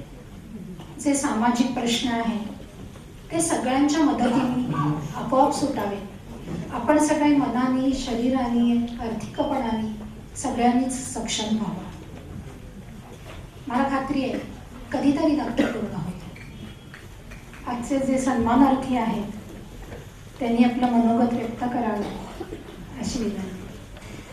त्याबद्दल विलासने बरंच काय सांगितलं. विलास एकच गोष्ट सांगितली नाही की मला स्टेजवर उभं राहून बोलायची फार भीती वाटते. खरं तर अशी भव्य सरकार समारंभात आयोजन होणार आहे की आधी माहीत असतं तर कदाचित मी देणगी द्यावी की नाही याचा विचार करायचा. असं असलं वंचित विकास संस्था श्री विलास चाफेकर यांचे सहकारी यांना त्यांची कृतज्ञता व्यक्त करावीशी वाटणे साहजिक आहे. त्यामुळे हे नाकारणं मदत होणार आहे. त्याची सुरुवात अशी झाली की डेक्कन जिमखान्यावर टेनिस खेळण्याच्या निमित्ताने विलास जावडेकरांची माझी ओळख. त्यांच्याकडून अनेकदा मी वंचित विकास आणि त्यांच्या कार्याबद्दल ऐकून साधारण 2 वर्षांपूर्वी जावडेकरांकडे मी विलास चाफेकरांची आणि माझी भेट झाली. समाजातील तळागाळाच्या दुर्लक्षित घटकांसाठी त्यांनी चालवलेल्या अनेक कार्यक्रमांची माहिती ऐकून जाणवले की हा एक जगावेगळा आणि समाज सेवेला वाहून घेतलेला सच्चा माणूस आहे. आणखी एक गोष्ट जाणवली की ती त्यांनी आता स्वतः पण सांगितली ती अशी की त्यांचा भर हा नुसता लोकांना मदत देण्यापेक्षा त्यांना सक्षम करणे, त्यांना स्वावलंबी करणे, बनवण्याकडे आहे. म्हणजे don't give them fish, tell them how to fish. अशा प्रकारे निरपेक्ष निस्वार्थी सेवेसाठी स्वतःचा संपूर्ण वेळ देणे हे खरंच असामान्य आणि कठीण गोष्ट आहे. अशा विधायक कामासाठी आम्ही मदत करू शकलो हे आम्ही आमचं भाग्य समजतो.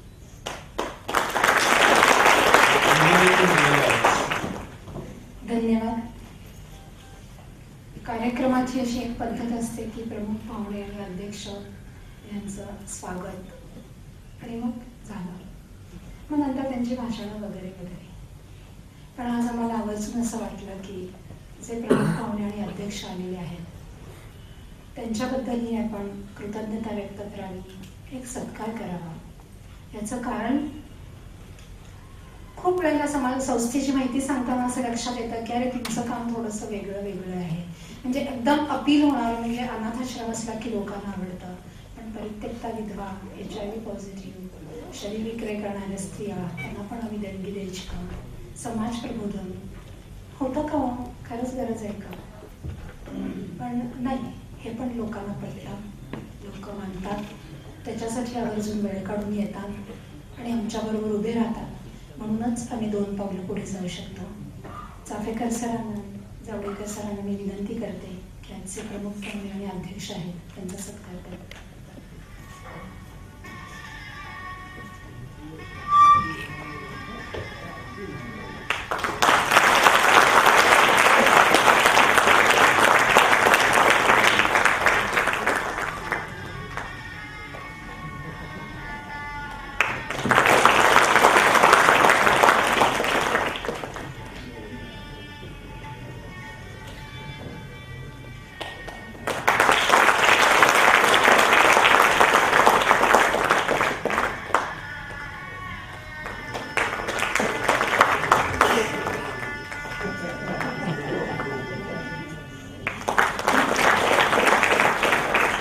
खरंच आमचा परिवार आहे आणि एखादा कार्यक्रम म्हणला की जशी चर्चा आणि चर्चा घरी असते तशी आमच्याकडे पण होते.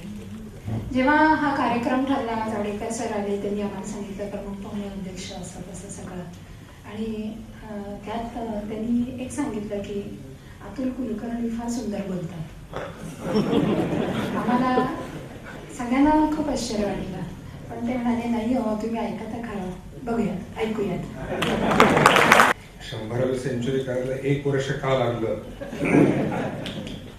मला आत्ता कळतंय. कारण असं घाबरून टाकलं कधी करणार की ते लागणारच 1 वर्ष. असं आता मला घाबरून टाकलेलं आहे सगळ्यांना. आणि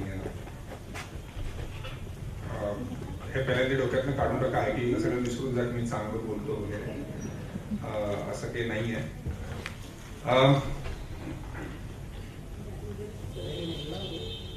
मध्यंतरी काही मित्रमंडळी आम्ही बसलो होतो आणि त्यावेळेला आपले नेहमी चर्चा होतात तशा चर्चांमधनं म्हणजे तुम्ही जेव्हा बसता त्यावेळेला अनेक वेळेला तशा चर्चा झाल्या असतील आणि अर्थातच भारताबद्दल चर्चा सुरू होते, आपल्या देशामधल्या समस्यांबद्दल चर्चा सुरू होते, काय काय चाललंय आपल्या आजूबाजूला त्याच्याबद्दल चर्चा सुरू होते. आणि काही काळ गेल्यानंतर त्या समस्यांचं स्वरूप, एकूण भारताची अवस्था ही अशा पद्धतीने आपल्या डोळ्यासमोर उभी राहते की एक वाक्य आपणही प्रत्येकाने हे कधी ना कधी म्हटलं असेल किंवा मनात आलं असेल की हा भारत देश चालतो कसा. मध्ये मी ऐकलं की जपान मधनं कुणीतरी आले होते, मुंबई मधली वाहतूक व्यवस्था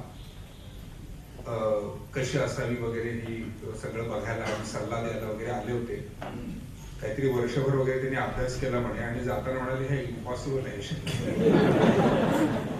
हे आहे या अवस्थेत कसं चाललंय ह्याचा अभ्यास आम्ही आधी करायला दुसरं मंडळ पाठवतो.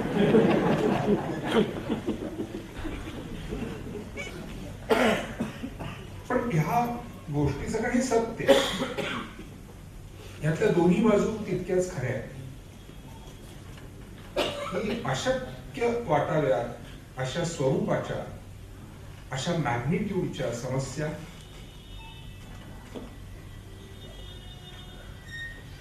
ह्या समस्या कधी सुधारू शकतील अशी शक्यताही वाटू नये अशा आपल्या सगळ्या भारतीय मनाच्या प्रवृत्त्या, आपली जाती व्यवस्था, आर्थिक विषमता,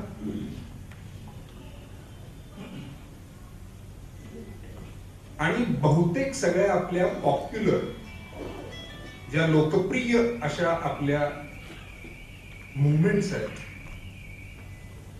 आजकालच्या काळातल्या, त्या नेतृत्वाकडे नसलेला दूरदर्शीपणा,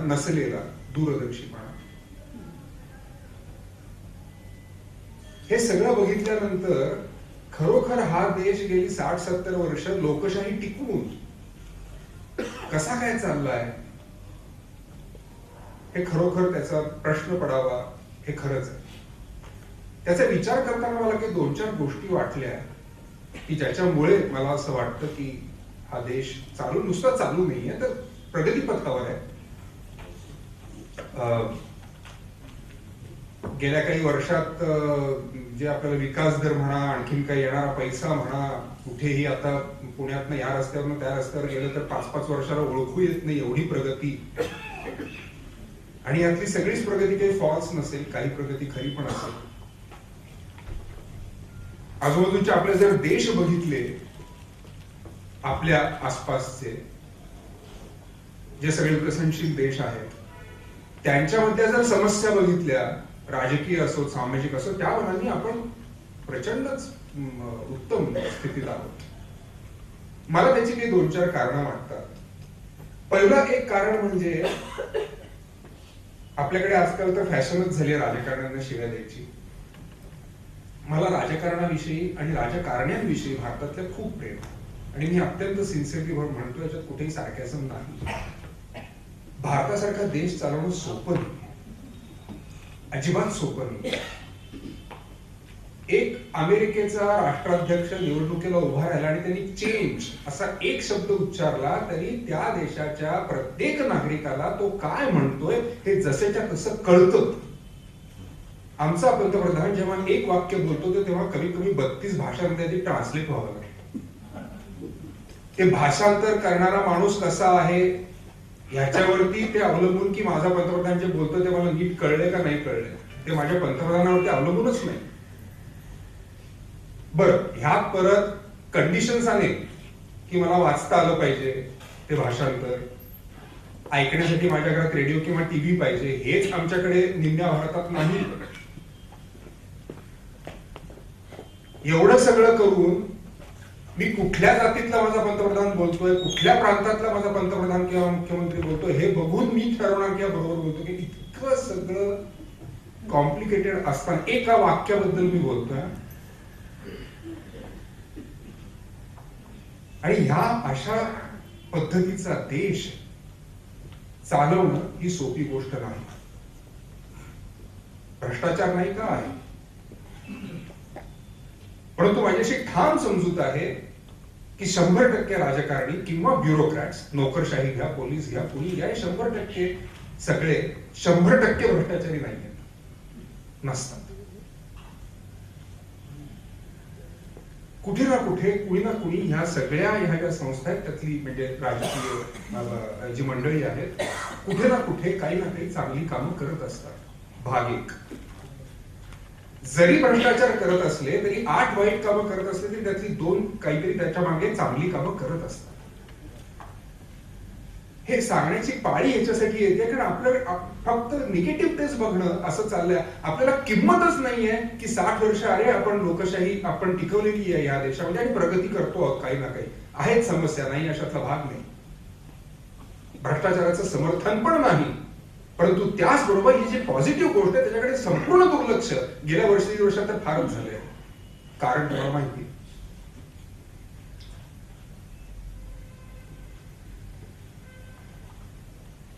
दुसरी एक त्याची महत्वाची बाजू आपला देश का चालू आहे जी मला वाटते तो म्हणजे आजचा दिवस. भारतात वैयक्तिक पातळीवरती, संस्थेच्या पातळीवरती अनेक छोटी छोटी छोटी कामं भारतभर चाललेली आहेत. एखादी गाडी चालते, एखादा हे चालतं त्यावेळेला सगळं काम ते मोठे चाकच करत असत असं नाही. अगदी छोट्या छोट्या चाकांचं पण काही त्याच्या छोटे छोटे पुर्जे जे आपण म्हणतो मशीन मधले त्यांचं पण काहीतरी काम असतं. आपला देश चालण्याचं आणि कमी गतीने का होईना पण प्रगती पथावरती असण्याचं एक महत्वाचं कारण हे अशा संस्था आणि अशा व्यक्ती आहेत. इतकं बारीक सारीक काम चाललेलं असतं आपल्याला कल्पनाही येणार नाही. मी थक्क झालो. एक युट्यूब वरती तो व्हिडिओ आहे म्हणे, मी अजून बघितला नाही पण माझी बहीण मला सांगत होती काय पद्धतीचं काय प्रकारचं लोक कामं करतात. तुम्ही सगळे ऍडल्ट आहात, वाईट वाटून घेऊ नका मी जे काही बोलतोय त्याबद्दल, पण हे सांगणं आवश्यक आहे कारण काय पद्धतीचं काम लोक करतात हे आपल्याला समजणं फार गरजेचं आहे. म्हणून दक्षिणेमध्ये एक माणूस, गरीब घरातला माणूस, आई बायको आणि तो असे राहत होते. त्यांनी एकदा बायकोला काहीतरी लपवून घरात आणताना पाहिलं. म्हटलं काय आणतेस ते अजिबात सांगायला 2-3 दिवस मागे लागलं. काय काय काय त्यांनी शेवटी सांगितलं की मी वापरलेले सॅनिटरी नॅपकिन्स घेऊन येते, ते मी वापरते कारण मला परवडत नाही नवीन सॅनिटरी नॅपकिन्स. त्या माणसाला भयंकर वाईट वाटलं. तो म्हटला नाही हे अत्यंत चुकीचं आहे. त्या माणसाने संशोधन सुरू केलं, अशिक्षित माणूस, गरीब घरातला, त्यांनी संशोधन सुरू केलं की स्वस्त सॅनिटरी नॅपकिन्स कसे बनवता येतील. उपकिरड्यावर जायचा, वापरलेले नॅपकिन्स घेऊन यायचा, संशोधन करायचं काय असतं, कसं बनवतात, काय मटेरियल असतं, मग त्याच्यासाठी बदल्यात काय वापरता येईल. शेजारच्या बाजारच्या लक्षात आलं. त्याने लोकांनी त्याला वेड्यात काढायला लागली. लोक अर्थातच बायको सोडून गेली तर त्याचं वेळ कमी होईल, हा काय मूर्खासारखं करतोय. ह्यांनी वेळ सोडलं नाही.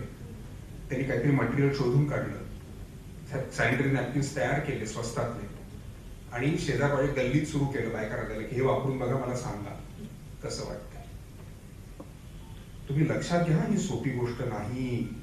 एका लहान गावात गल्लीत जिथे प्रत्येक जण तुम्हाला ओळखतो अशा ठिकाणी अशा पद्धतीचं काम करणं सोपी गोष्ट नाही. ते वापरायला दिले, परत जायचं, वापरलेले द्या, मला बघायचं बरोबर झालं की. लोक मित्र मित्रांनी त्याच्याकडे येणं सोडून दिलं. आई घरातनं बाहेर गेली, हा एकटा राहायला लागला.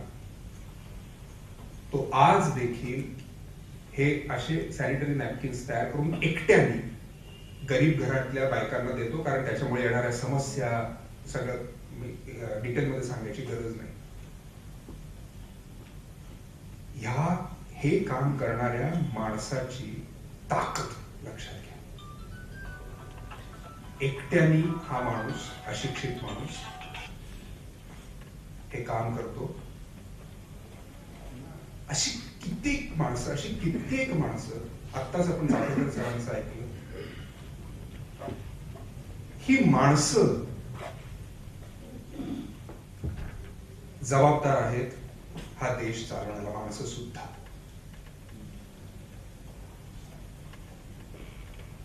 आणि फक्त ही माणसं नाही, कारण मी फार घाबरतो काही शब्दांना. त्याग, समाजसेवा, सामाजिक बांधिलकी हे मला घाबरून टाकणारे शब्द आहेत. फार असं काही नसतं असं माझं मत आहे. मला समाधान वाटणं हा सगळ्यात महत्वाचा भाग आहे, आणि तोच एक भाग आहे कुठलंही काम करण्यामागे. त्याग वगैरे असं काही असतं असं मला वाटत नाही. सामाजिक बांधिलकी असं काही असतं असं मला वाटत नाही. सेवा बिवा तर दूरचीच गोष्ट. चाफेकर सर म्हणाले तसं नाही. कोणाला तरी आनंद होत असेल तर मला समाधान वाटतं. हा स्वार्थ त्यामागचा महत्वाचा आहे, आणि स्वार्थ हा श्रीमंतीसारखा चुकीचा शब्द नाहीये, चांगला शब्द आहे. जोवर तुम्ही दुसऱ्याला त्रास देत नाही आहात तोपर्यंत स्वार्थ हा चांगलाच आहे. त्यामुळे मला वाटणारं समाधान हे फार महत्वाचं आहे. आणि हेच मला असं वाटतं की त्याला थोडी मदत कराल का, कारण माहित नसेल होते कसं बंद करायचं. होत असं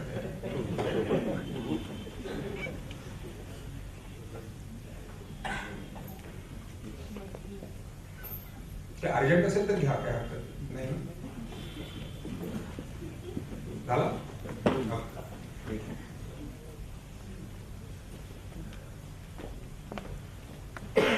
एक जी महत्वाची बाजू दुसरी असते ती अर्थातच या सगळ्यासाठी लागणारा पैसा, ज्याच्याबद्दल अत्यंत फार सुरेख पद्धतीने चाफेकर सरांनी सांगितलं. चांगलं भाषण करण्याची आणखीन एक पंचायत होती की त्याच्या आधी फार चांगली भाषणं झाली की त्याचा आणखी तशी माझी झाली, कारण मी सगळ्यात शेवटी उभा राहिलो. माझे बहुतेक सगळे मुद्दे बोलून घेतले त्यांनी. परंतु मला समाधान या गोष्टीचं वाटलं की इतका अनुभवी माणूस जर हेच मुद्दे मांडतोय, इतक्या वर्षांचा अनुभव असलेला माणूस, तर ते माझे मुद्दे कुठेतरी बरोबर असतात. मलाही अत्यंत तिटकारा आहे या मध्यमवर्गीय मराठी एस्पेशली मनोवृत्तीचा की श्रीमंती म्हणजे वाईट. आणि माझं असं मत आहे की हे काम करायला लागू नये ह्या प्रवृत्तीतून आलेलं हे समजत आहे की नाही, शक्यतो गरिबी म्हणजे वाईट म्हणते की असं काम करायला नको. गरीब असलं की बस, मी कसा गरीब आणि मी चांगला. श्रीमंत म्हणजे वाईट मार्गानेच पैसे कमवले तर श्रीमंत होतात अशी समजूत. पण आज सुदैवाने ती समजूत बदलती आहे.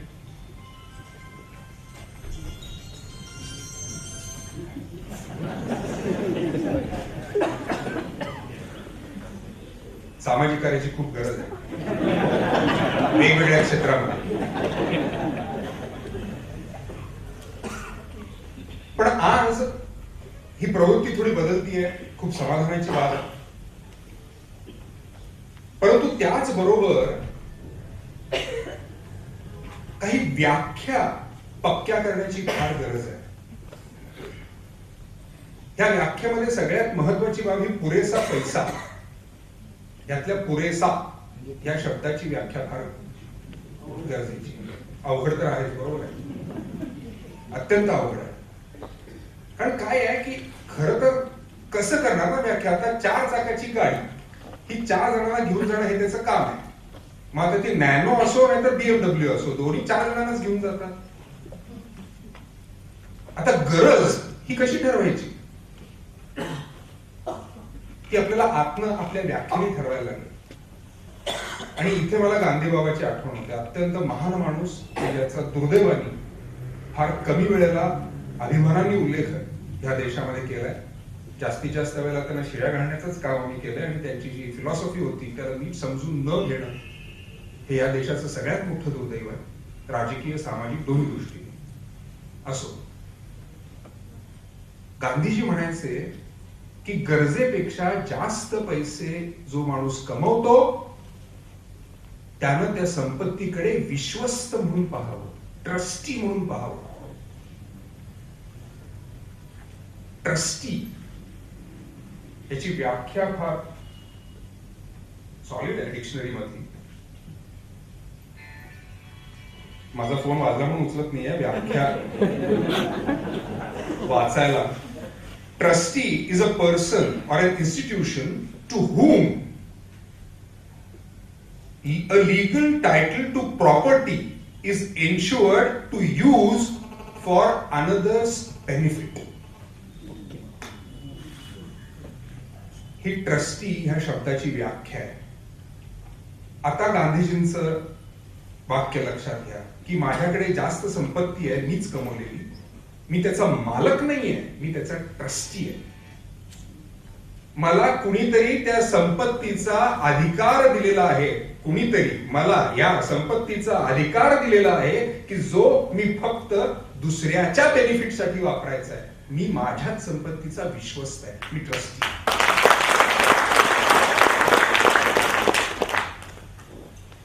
सगळ्या टाळ्या गांधीजींना पोचून येतात, त्या माणसाला फार उशिरा टाळ्या मिळतात. आणि भिडे सरांच्या सारख्यांचं कौतुक हे की त्यांनी स्वतःच्या संपत्तीकडे ट्रस्टी म्हणून पाहिलं.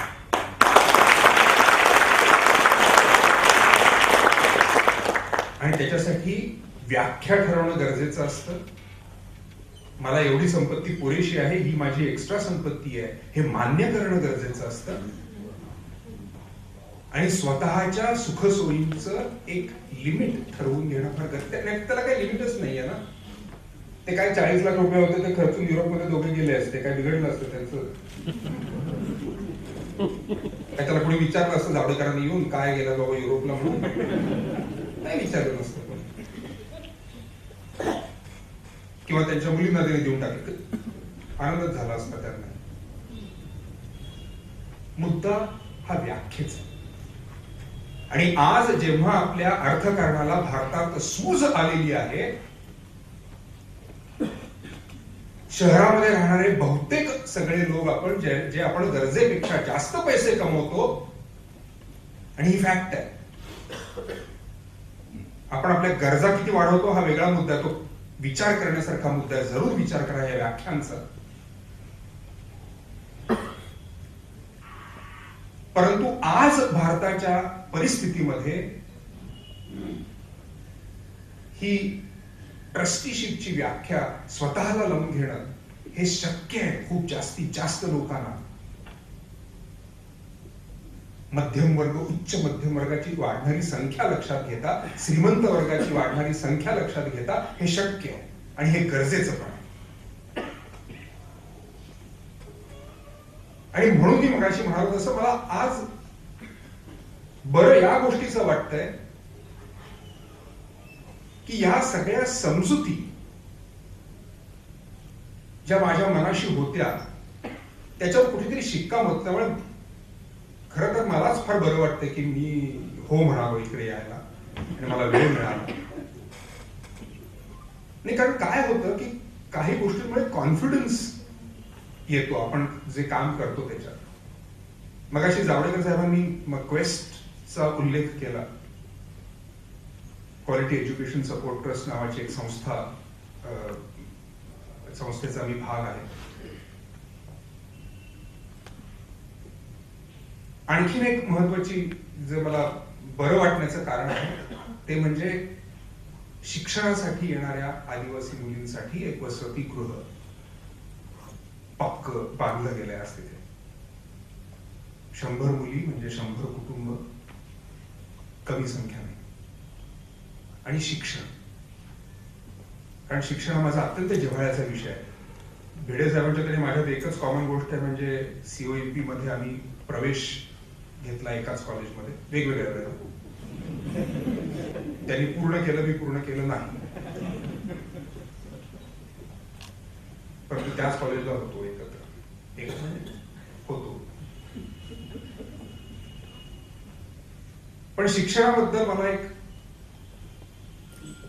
पद्धतीचा जिव्हाळा म्हणा किंवा एक त्याबद्दलचा विचार आहे म्हणा. मी मगाशी तुम्हाला सांगितलं की राजकारणाबद्दल मला अत्यंत आदर आहे. आजूबाजूच्या सगळ्या समस्या बघता राजकारण हा अत्यंत महत्वाचा भाग आहे असं मला वाटतं. सगळ्यात जर पॉवरफुल गोष्ट कुठली असेल तर तुमच्या हातात सत्ता असणं आणि तुमच्यामध्ये एक पॉलिटिकल विल असणं. असं जर असेल तर तुम्ही नक्की समाजात बदल घडवू शकता, काही चांगली कामं करू शकता. मला जेव्हा असं लक्षात आलं की हा सगळ्यात उत्तम मार्ग आहे, तेव्हा माझ्या हेही लक्षात आलं की राजकारण ही काही साधी गोष्ट नाही, हे एक प्रोफेशन आहे, हा एक व्यवसाय आहे, हा सिरियसली करण्याचा व्यवसाय आहे. त्याला लागणारी सगळी तुमची जी काही कॉन्स्टिट्युएन्सी असेल ती तयार करणं, कार्यकर्ते तयार करणं, ब्युरोक्रेसीला कसं हँडल करायचं ते माहिती असणं, ही सगळं फार सोपं नाहीये. त्यासाठी बॅकग्राऊंड पाहिजे, त्यासाठी वय पाहिजे, ते माझं नव्हतं. दुसरी सगळ्यात महत्वाची गोष्ट माझ्या मते आहे शिक्षण. आपण कुठलीही समस्या घेतली आणि त्याच्या मुळाशी जर गेलो तर आपल्या असं लक्षात येईल की कुठल्याही समस्येचं मूळ हे चुकीच्या शिक्षणात आहे. चुकीचं शिक्षण म्हणतोय मी, अशिक्षिततेमध्ये आहे असं म्हणत नाहीये. चुकीचं शिक्षण. मुळात शिक्षण कशासाठी? गेल्या काही वर्षात आपण ते विसरलेलो आहे पार भान, कारण आपला एकांगी विकास आहे. शिक्षण हे केवळ पैसा मिळवण्यासाठी, हीच आपली डेफिनेशन आपण आपल्या मुलांना करून दिली गेल्या 4-5 पिढ्या. शिक्षण हे निर्माण झालेलं जे काही ज्ञान आहे, माहिती आहे, ती मिळवून त्या माहितीच्या आधारावर मी माझी स्वतःची विचार प्रक्रिया तयार करून माझ्या स्वतःमध्ये एक निर्णय क्षमता आणणं आणि असा निर्णय घेणं की जो स्वार्थी नाहीये, तर जो माझं तर भलं करेलच पण माझ्या बरोबरीनं माझ्या अवतीभोवतीच्या लोकांचं भलं करेल. हे शिक्षणाचं खरं काम आहे. पण ह्याच्या नेमकं विरुद्ध आम्ही करतोय, कारण आम्ही परीक्षार्थी शिक्षण सध्या करतोय. म्हणजे काय? चुकीचं शिक्षण म्हणजे इथे पार्क करू नये. वाचता येतं की नाही? लाल सिग्नल लागला की जाऊ नये हे मला कळतं की नाही? कळतं. वाचलेलं पाळतो का? जर तिथे असं लिहिलं इथे पार्क करू नये, पार्क केली तरी तुम्हाला दंड होणार नाही, अशी जर पाटी असेल, आम्ही पार्क करायच्या आधी 1 मिनिट तरी विचार करू का? हे शिक्षण आहे. फक्त वाचता येणं म्हणजे शिक्षण नव्हे. पुण्यातल्या लोकांना तर लाल सिग्नल बद्दल सांगायलाच नको. मागणं हॉर्न वाजवतात लाल सिग्नलला थांबलेलं असलं पुढे कुणीतरी की जा, मूर्ख आहेस का, अक्कल नाही आहे, लाल सिग्नल लागले दिसत नाही, जा. हे विद्येचं माहेरघर आहे की अविद्येचं माहेरघर आहे याची शंका यावी.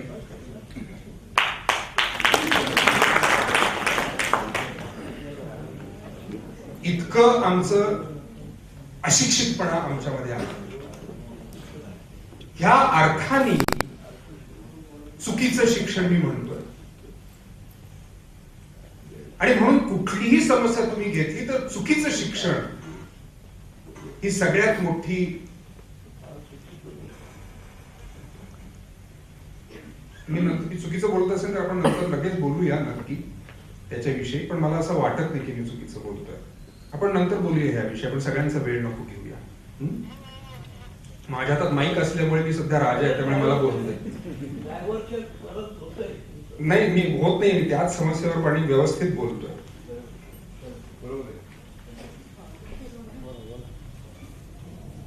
त्यामुळे चुकीचं शिक्षण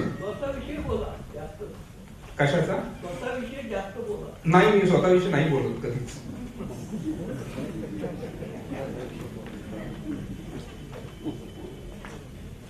त्यामुळे शिक्षण हा अत्यंत महत्वाचा भाग आहे असं मला वाटतं. आणि त्याच कारणासाठी मला जेव्हा काही करावंसं वाटलं त्यावेळेला शिक्षण या क्षेत्राकडे वळावंसारखं मला वाटलं. आणि आज मला आनंद होण्याचं जे कारण मी तुम्हाला म्हणालो ते हे मुख्य आणखीन एक कारण की जो काही आज समारंभ होतो आहे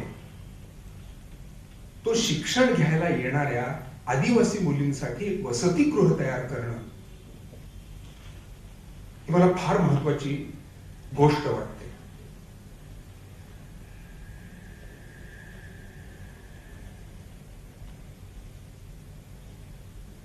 मला असं वाटतं की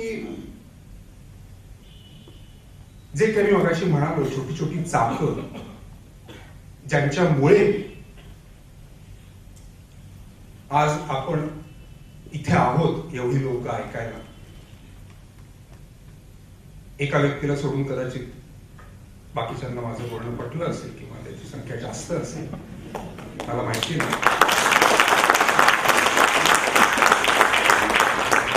परंतु माझा दुसरा एक अवगुण असा आहे की मी फार हट्टी आहे. तुमच्यापैकी एकाला जरी हे माझं आवडलं असेल तरी सुद्धा मी हेच बोलणार.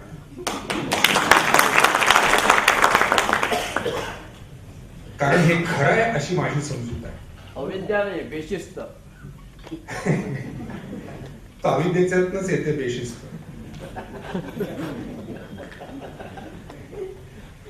परत व्याख्यांकडेच येऊ आपण. विद्येची व्याख्या काय? तुम्ही एवढं मनाला लावून घेऊ नका. काही वेळेला खरंच तसं असतं आणि ते खरं मान्य करणं प्रत्येक वेळेला कौतुक करायचं का?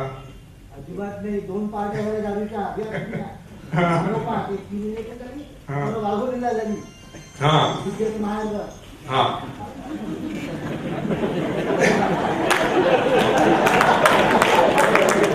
जो लोकांना विचार करायला प्रवृत्त करतो तो चांगला वक्ता असं म्हटलं जातं.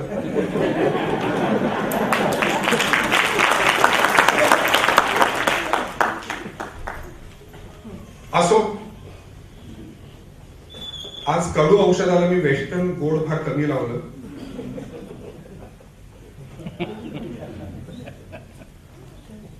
पण खरंच सांगतो, मला खरोखर खूप चांगलं वाटलं ज्या पद्धतीने चाफेकर बोलले, ज्या पद्धतीने त्यांचे कार्यकर्ते बोलले. आता इथे खूप महत्वाची गोष्ट आहे, तो विचार शेवटपर्यंत झिरपत जाणं हे या संस्थेमध्ये झालेलं आहे.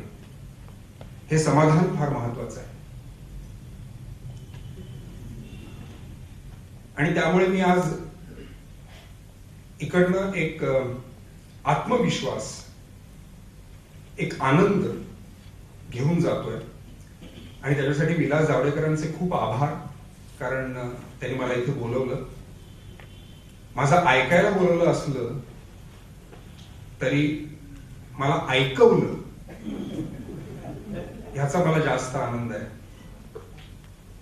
आणि तो आनंद मनाशी ठेवून मी आज इथनं जाईल आणि ह्यातनं जी काही प्रेरणा मिळेल ती जरूर घेईन असं मला वाटतं.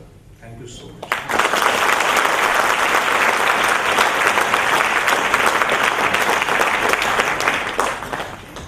रुजवा नावाचा एक शब्द आहे. रुजलं, मनामध्ये रुजलं, मनाला भावलं आणि मनामध्ये उतरलं. सेंचुरी झाली.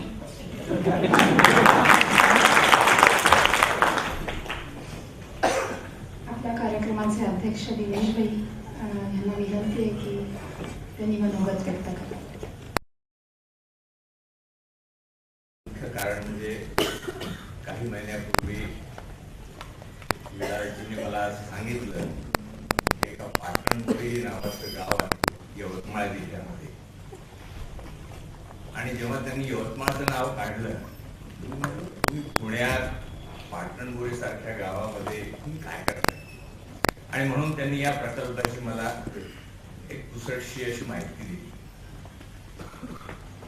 आणि 8 दिवसापूर्वी जेव्हा फोन आला, या पाटणपुरी गावामध्ये आदिवासी मुलींच्या करता एक वसतिगृह तयार झालेलं आहे. आणि ज्यांच्या देणगीमुळे आणि ज्यांच्या मदतीमुळे हे वसतिगृह साकारण्यात आलेलं आहे त्यांचा सत्कार आज करणार. मला खरं तर या संस्थेचं जे नाव आहे जाणीव आणि वंचित विकास हे वाचल्यानंतर असं वाटलं की काहीतरी या नावातच एक प्रेरणा किंवा गहन अर्थ आहे. हा जाणीव जो शब्द आहे माझ्या मते समाजामध्ये 3 प्रकारचे लोक आपण बघतो. एक तर ज्यांना या वंचित समाजाची जाणीव असते.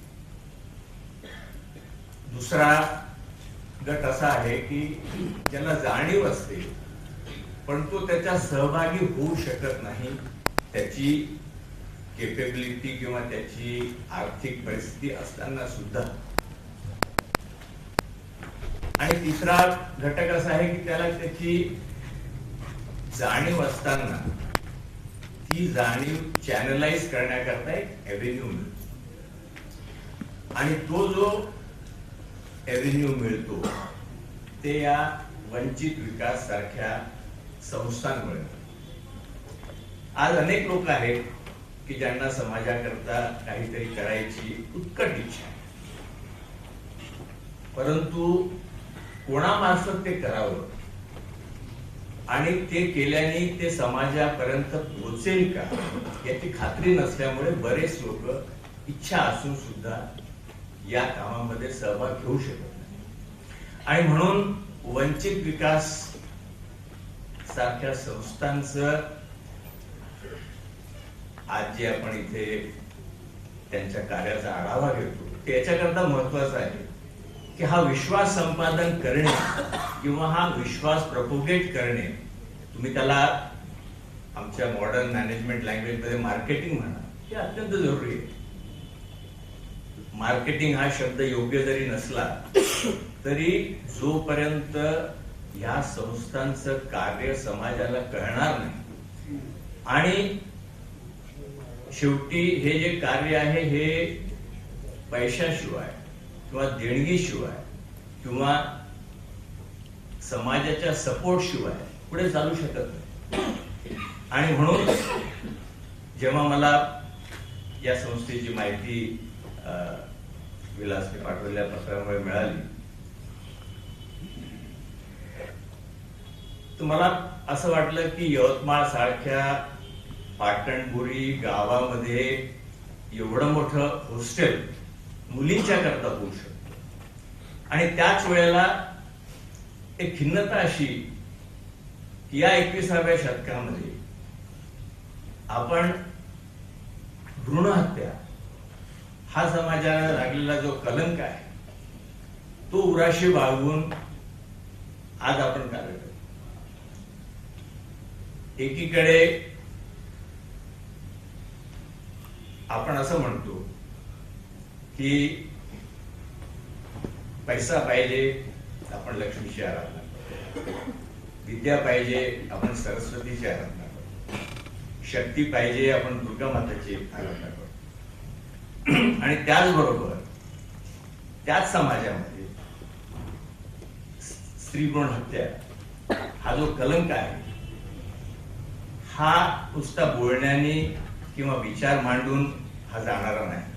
तर हे जे प्रकल्प आहेत की जिथे कन्यांना सबल कसं बनवता येईल, आदिवासी भागामध्ये जाऊन काम करून त्या 100 आदिवासी मुलींना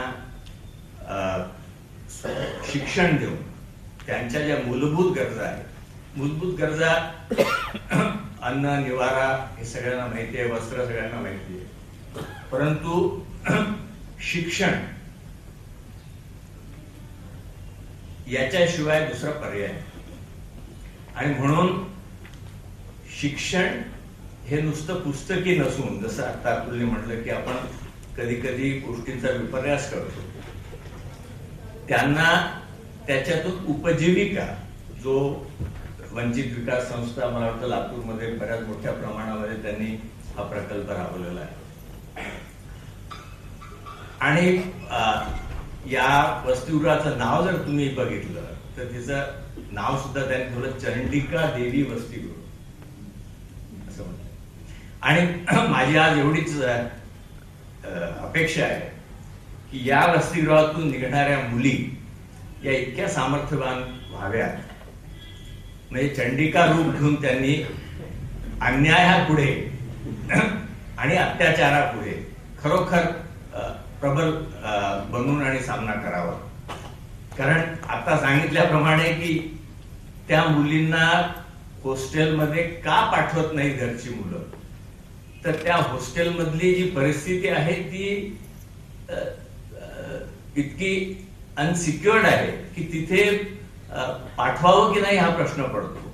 आणि आज या लहान गावामध्ये 100 मुलींना एक सुसज्ज असं वसतिगृह, आणि जिथे मी त्यांना विचारलं त्या चहा पित असताना आम्ही, किंवा त्याचं तुम्ही how you create the environment of security between them, आणि त्यांनी सांगितलं की या वसतिगृहामध्ये या ज्या 100 मुली आहेत आजूबाजूच्या, यांच्यावर अशी देखरेख पाळत नाहीये.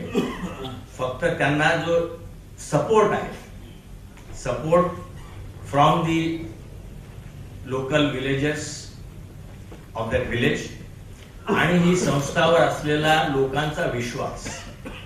आणि म्हणून मला असं वाटतं की आज ज्या व्यक्तींमुळे आपण त्यांचा सत्कार करण्याकरता इथे जमलो आहोत त्याचं सगळ्यांनी अभिनंदन करावं, आणि त्यांच्याकडून ही प्रेरणा घेऊन या समाजाकरता जे काही करता येईल. आणि मी आज यवतमाळ जिल्ह्यात माझं शिक्षण झालं, म्हणजे शालेय शिक्षण झालं, परंतु या प्रकल्पाकरता जी काही मदत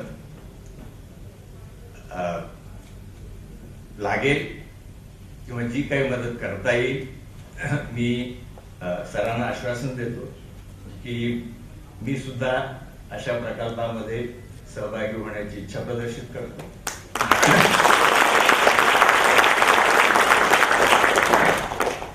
आणि काही वाटा तुम्ही जसं म्हणाला की आदिवासी कन्यांकर प्रत्येक इव्हन आमच्या कंपनीच्या प्रॉफिट मधलं दरवर्षी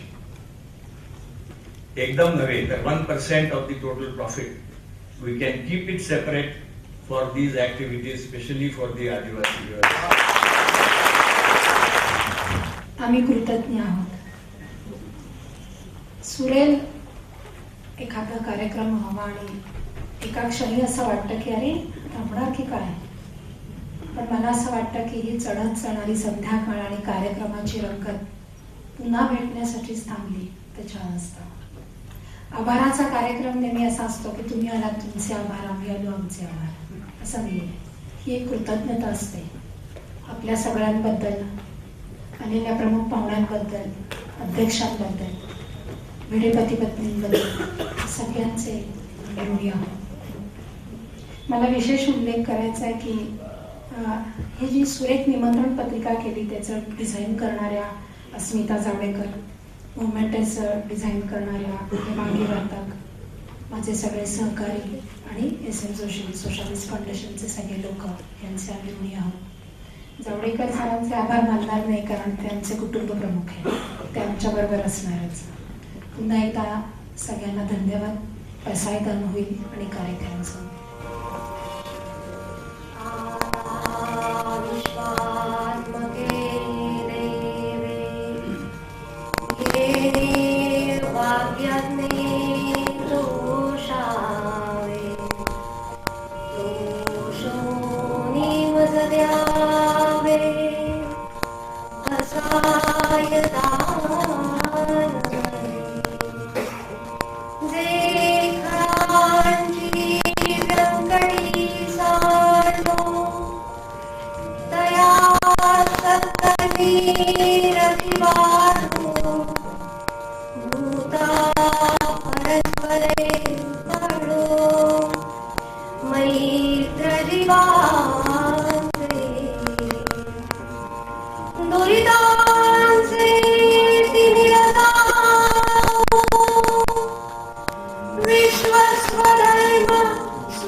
दृष्टादृष्टविजये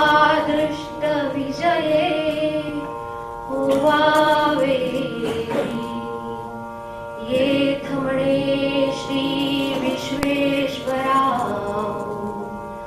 हा होईल दान कथाओ येणेवर ज्ञानदेवो सुखिया